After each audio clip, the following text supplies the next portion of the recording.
তাদের আবদার ছিল তারা কাসুন্দি দিয়ে বানানো আমরা খাবে। এতটুকুতেই তারা হয়তো তৃপ্তি পেয়েছিল। হ্যালো, আসসালামু আলাইকুম বন্ধুরা, সবাই কেমন আছেন? আশা করি ভালো আছেন। কোনো এক শুক্রবারে ছুটির দিন বাড়িতে গিয়েছিলাম। বাড়ি গিয়ে দেখতে পেলাম খেলার আয়োজন করেছে। আমাদের এখানে ভালো কোনো মাঠ না থাকার কারণে আমরা সবসময় এই ফসলাদি জমিতেই খেলে থাকি। বছরে আমরা দু একবার সময় পাই। দেখতে পাচ্ছেন স্টেজ সাজানো হয়েছে, লাল নিশানা গাড়ছে, কালো, সবুজ, হলুদ রঙের বিভিন্ন প্রকারের নিশানা গেড়ে মাঠের মার্ক করা হচ্ছে।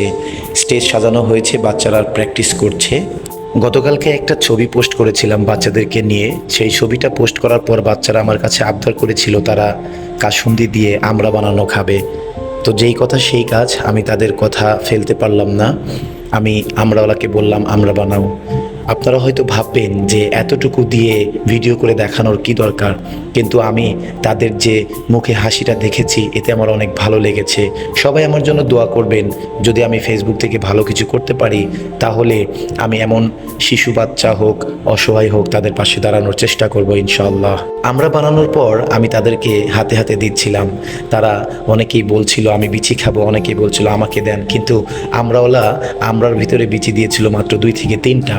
তো সবাইকে আমরা দিচ্ছি, সবাই নিচ্ছে, সবাই খেয়ে অনেক খুশি। আপনারা দেখতেই পাচ্ছেন ভিডিওতে।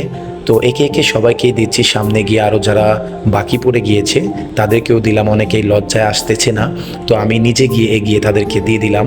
তো বাচ্চাদের এই আনন্দটা আমার কাছে খুবই ভালো লেগেছিল। আপনাদের কাছে কেমন লেগেছে অবশ্যই কমেন্ট করে জানাবেন, এবং ভিডিওটি কেমন লাগলো লাইক, কমেন্ট, শেয়ার করে এবং আমার ফেসবুকে ফলো দিয়ে আমার প্রোফাইলের পাশে থাকবেন। ধন্যবাদ সবাইকে। আল্লাহ হাফেজ। আসসালামু আলাইকুম।